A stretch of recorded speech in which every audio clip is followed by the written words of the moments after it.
Tired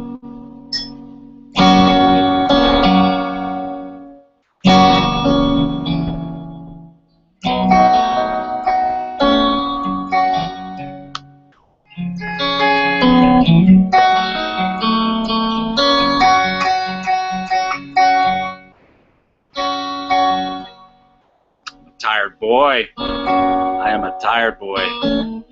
I have been working for the past month on a book called Father's Day that I intend to publish next Sunday on Father's Day. But the past week has been a real trial. I'm capable of working for long hours when necessary, but it does catch up to me. I'm a weary man. I will probably be wearier next Sunday, but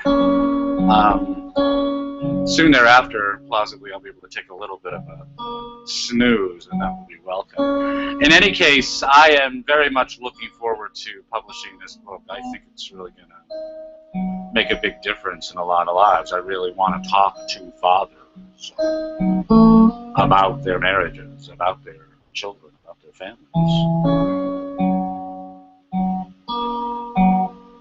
I think I could just shake things up.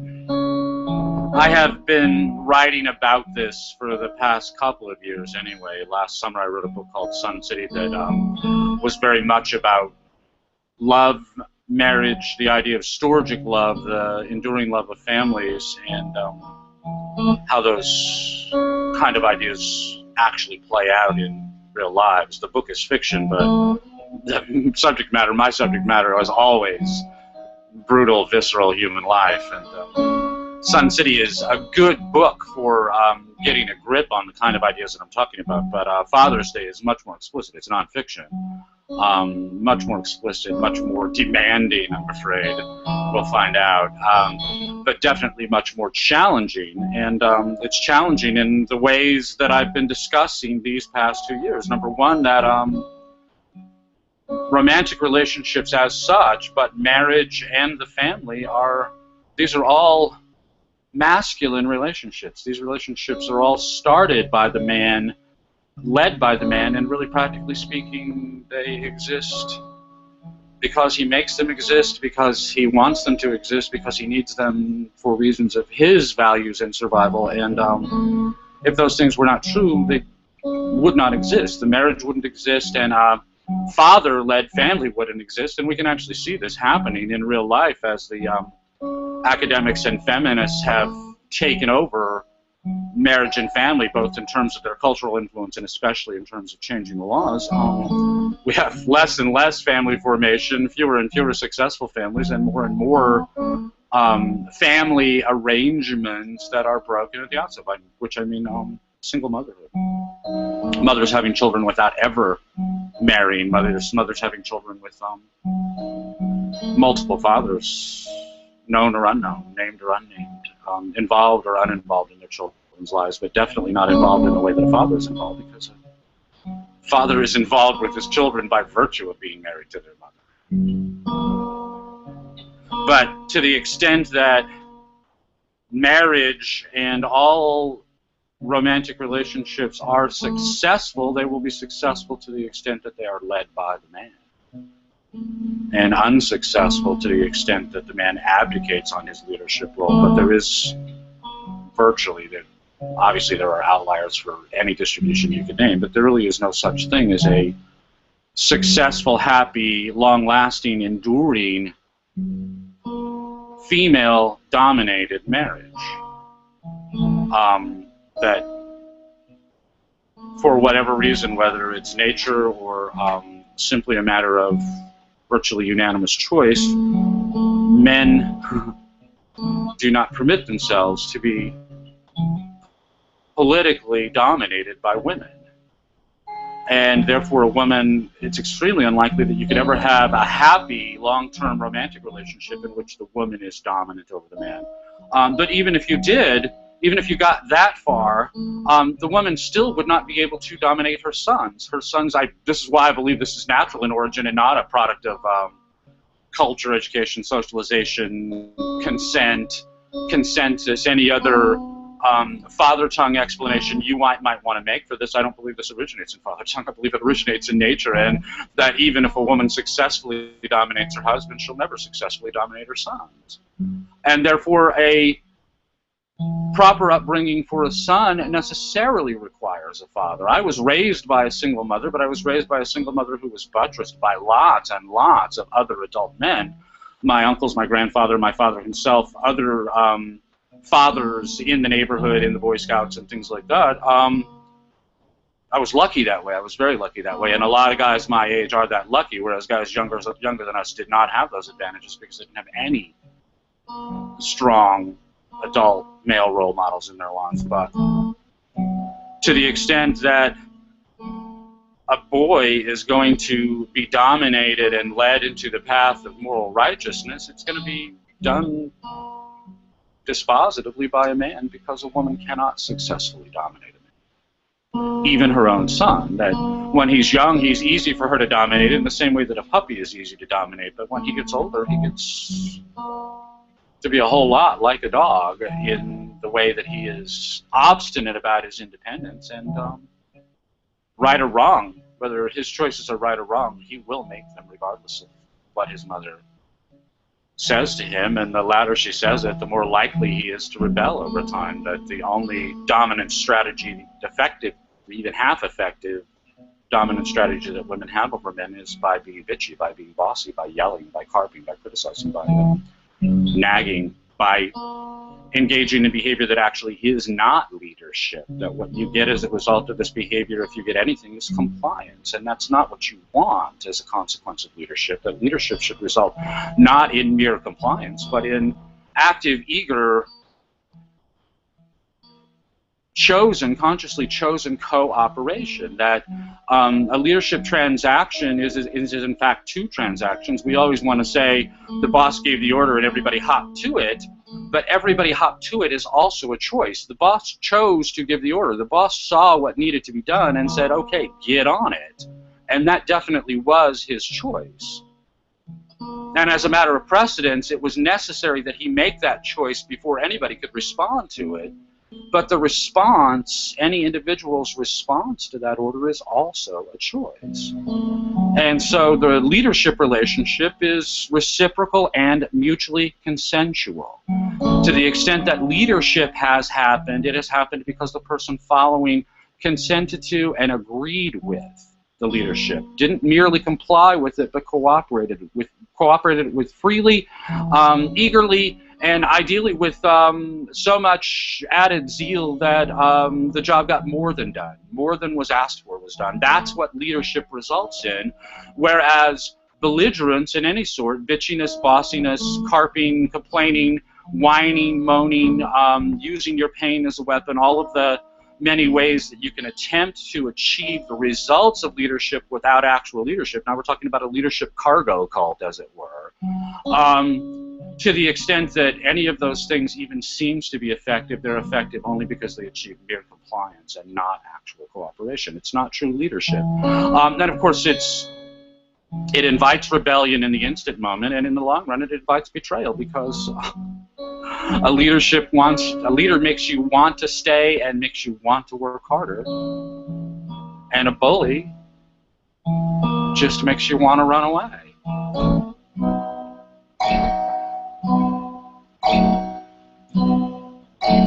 And that's one of many, many reasons why the man must be the leader in his marriage. We'll discuss many, many more in the book Father's Day, and if you find yourself rebelling against this, man, you're going to hate the book. You're gonna hate it. But if you find yourself nodding and saying, you know what? Every time we've been happy in our marriage, it's because Dad has been fully in charge. And every time we've been enduringly unhappy in our family, it's because Dad was being conspicuously, overtly passive about everything.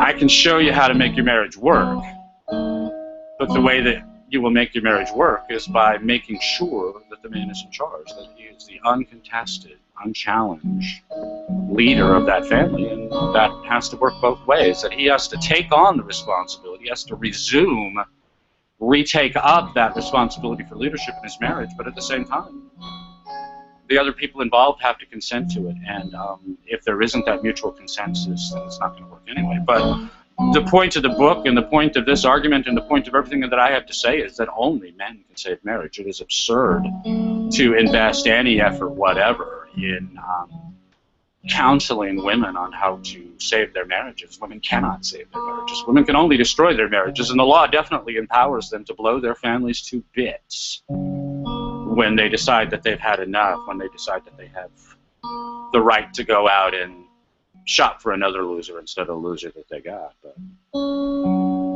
only men can save marriage, and that's why I wrote the book, and that's why I'm having this conversation right now, and that's why I talk about this stuff all the time, and why I would love to talk about it.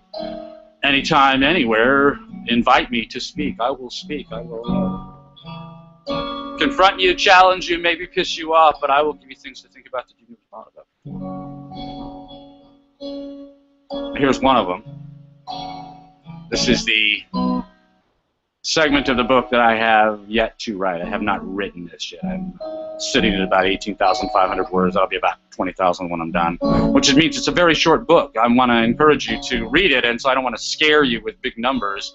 20,000 words is not a big book. It's a very small book, and it's deliberately a very small book because I want you to read it, and I want you to finish it, and I want you to think about the ideas in it, and so I don't want to get in your way. I'm getting out of your way as much as I can, and if you decide I'm too much in your way, let me know, and maybe I'll cut stuff just to make it more accessible. I don't want to have the best book in the world that no one ever read. I want to have a great book, and I hope it is a great book, and I hope you'll agree with me that it is a great book. But what I want more than anything is for you to read it, because it will make a difference in your life, in your spouse's life, in your children's life. It will make a big difference in your family forever if you read it to the end. I did everything I could to make it easy for you to read it to the end. But this is the section of the book that I have still to write, and from my point of view, it is the most important section in the book because it discusses a man's moral obligation to be the moral leader for his family, and being the leader for his family makes him the moral leader. That leadership, more than anything else, is action. Leadership is theory, obviously, and leadership is education, information, is sharing that theory with everyone else. But more than anything else, leadership is action. That dad is best able to lead his strapping young son in moving the dining room table by picking up one end and saying, "You get the other end. Pick up with your knees and not your back." That's leadership. And it's obvious. I mean, it's so obvious. We don't even think about it. But that's how dad gets the garage cleaned out, is by jumping out there and getting started and getting the kids out there with him and giving them tasks to do and leaning on them to make sure that they get them done right and making them do them again if they get them wrong. And in the meantime, doing the hardest jobs himself and getting the bigger kids to help him do the hardest jobs. And he's not really saying anything in terms of moral precepts or strict instruction of any sort. He's not imparting any theory in the form of theory, but he's imparting all of the theory in the form of his action. A man rolls up his sleeves and gets to work.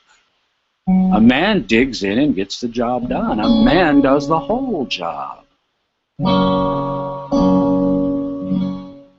And he teaches those lessons, yes, explicitly, he does, both in terms of doctrine that he knows he's imparting his doctrine, and other doctrine that he imparts as cliches, as idioms, as little bits of speech that he's been carrying around his head since his own dad said them to him, or his own grandpa.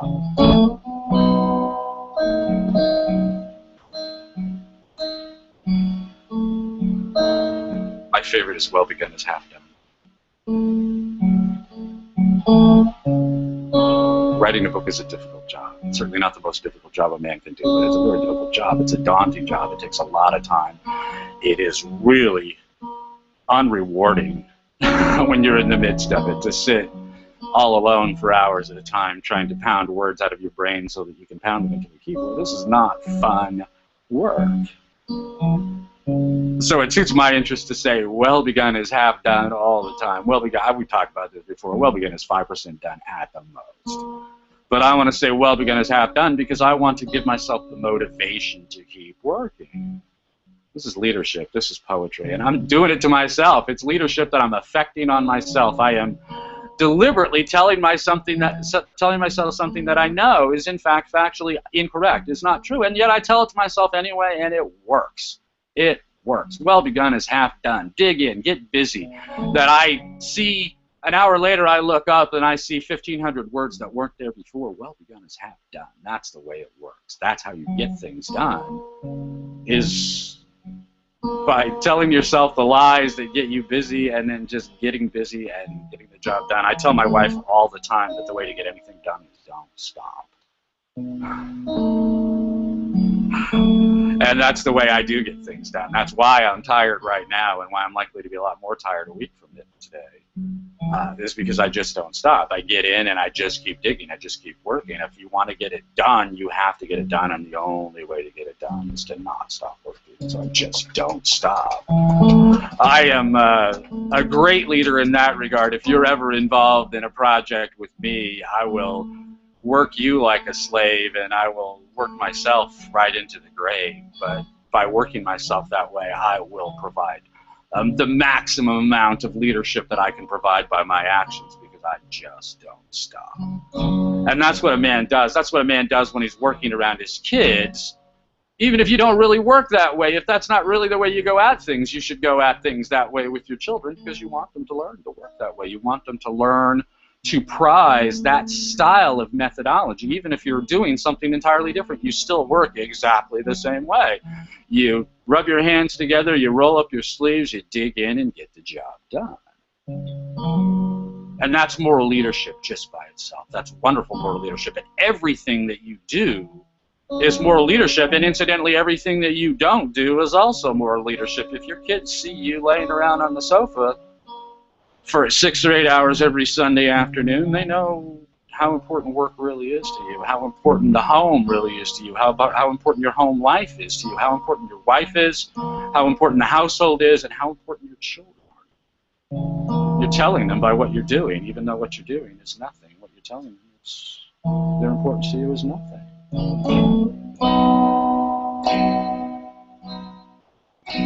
Dad is a busy guy necessarily, because being a dad is a lot of work. But a dad needs to be a busier guy even then, because he leads by his example. He leads by the example of his action. And your children benefit from the work you do outside the home, but they don't see it.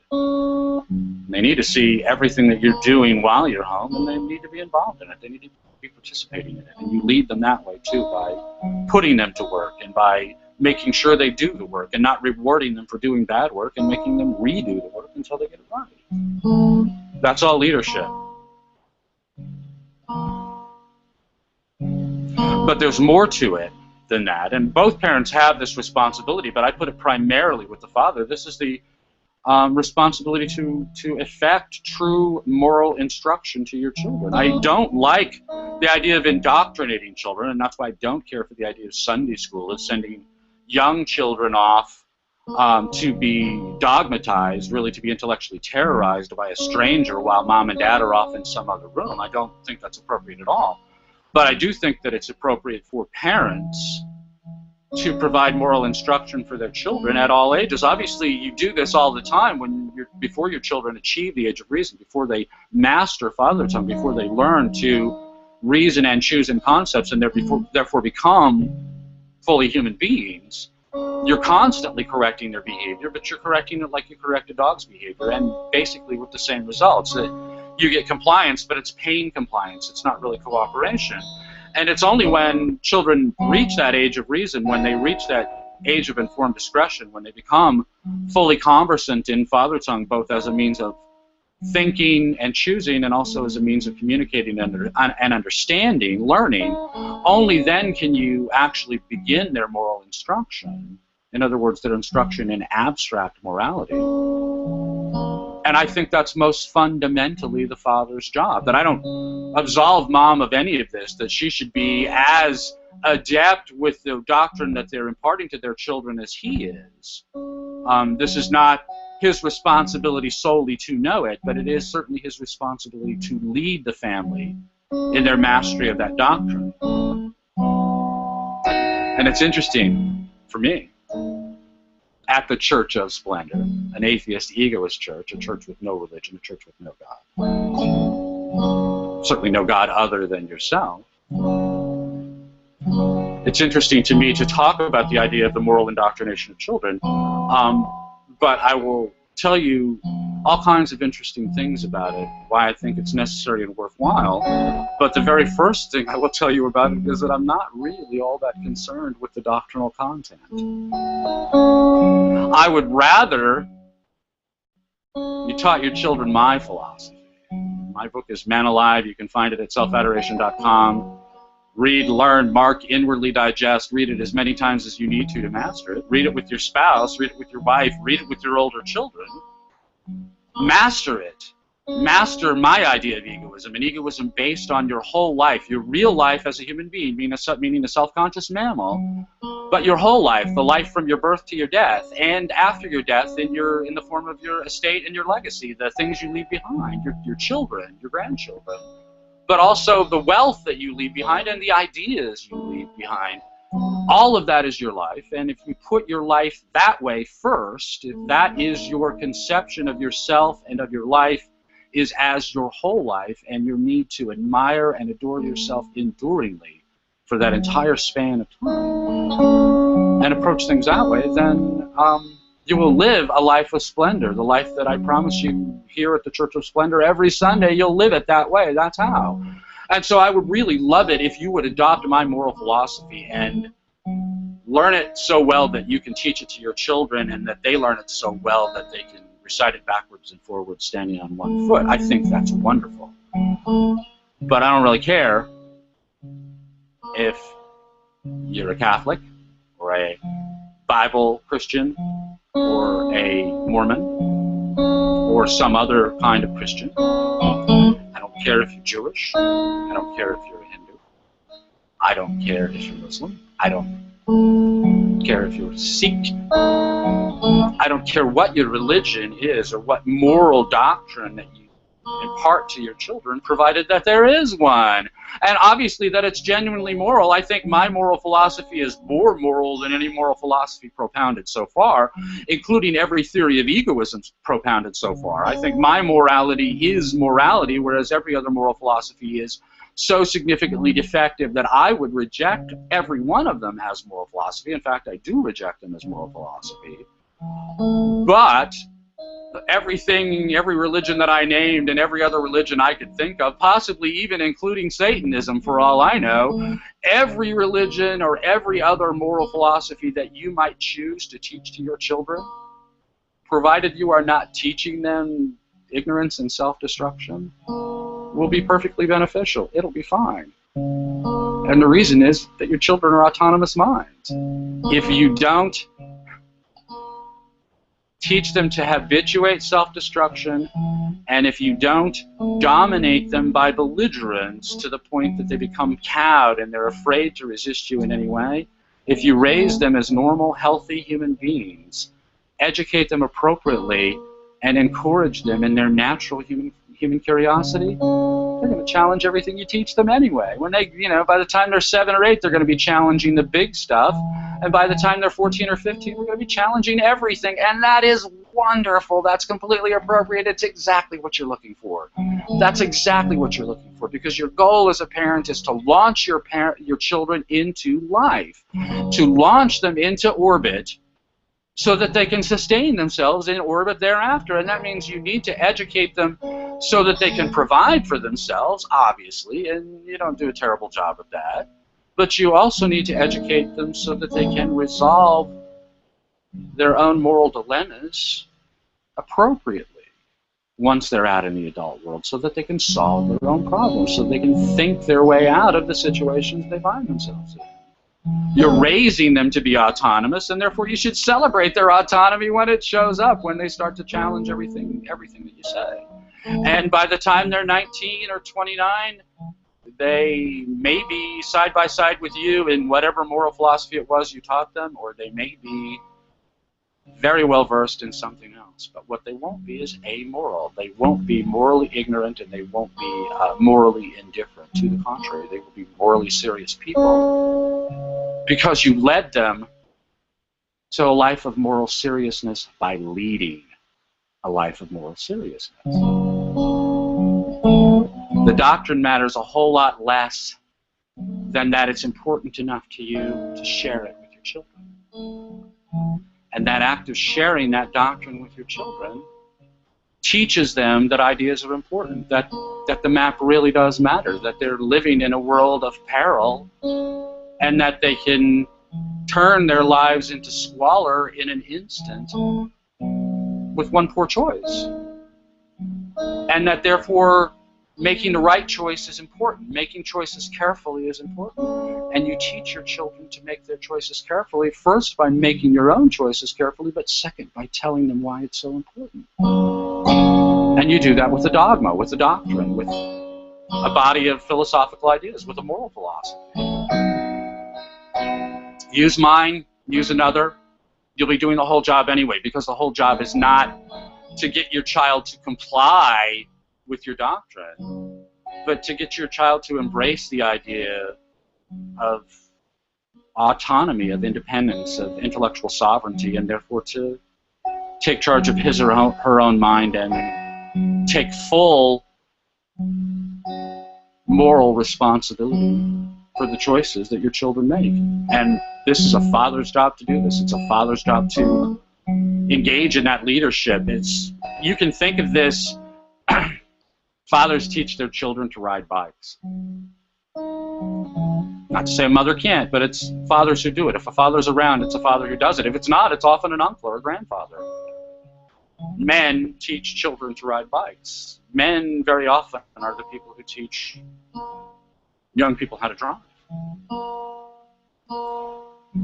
And in both of those cases, you're going to go out of your way to lean on the theory. You're going to be all over the idea of safety and preparation, of looking both ways, of making sure you know what you're doing before you commit yourself. You're going to be all over those ideas when you're teaching a child how to ride a bike, because, oh my God, the child is thoughtless, careless, and inexperienced and completely unprotected.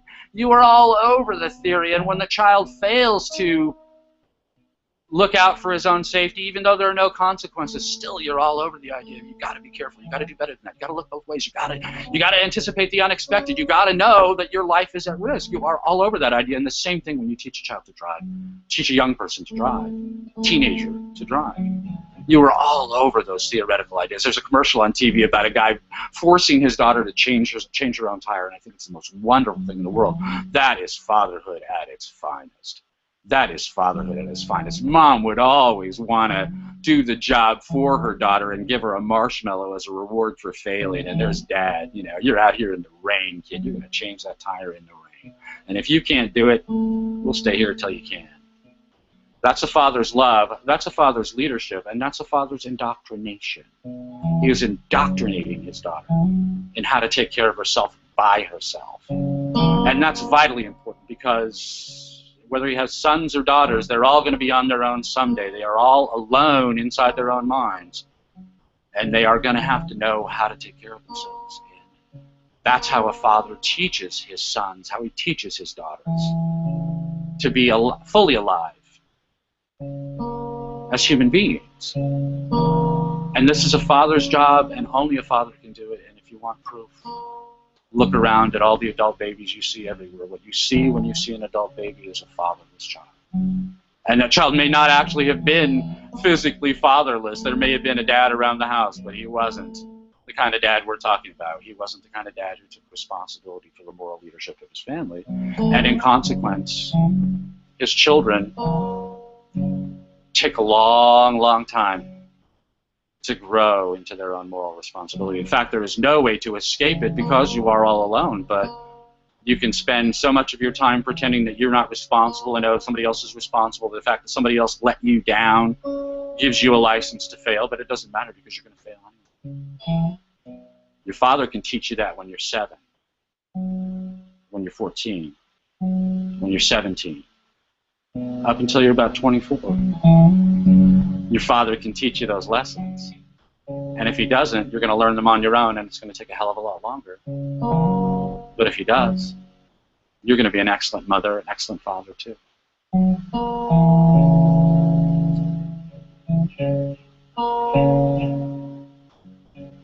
Father's Day comes out next Sunday, which is Father's Day, June 15th. I hope you will buy it, and I hope you will read it. The fact of the matter is, if you write books, at the very top of the ziggurat, you get paid about $15,000 an hour for the work that you do. And everybody else on that ziggurat gets paid about 15 cents an hour. If I manage to get to 15 cents an hour for this book, I will be very, very delighted. But if I can get even one father to take up that responsibility for moral leadership, to fully take up that responsibility for the moral leadership of his family, that's all the payment I need, because his children are going to lead much, much, much better lives because of it.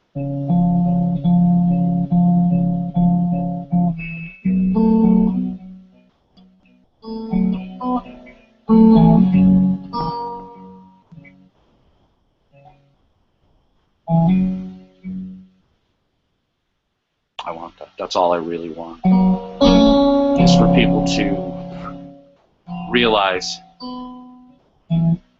the incredible riches that they leave behind them when all they focus on is the dump, and all they focus on is pain, despair, failure, misery, doubt, ultimately death.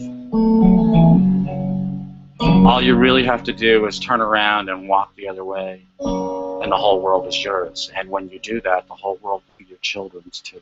I think that's a wonderful thing. I am so grateful to you for indulging me in the way that you do. I know I am hard to take. I know I'm hard to take. And believe me, this book, if you're a man, this book will be even harder to take. I hope I repay your time. I hope I repay your effort. And I am very grateful to know that you're out there. I'm very grateful to you. Bless you. Thank you so much. You have a great day today, and I'll see you next week.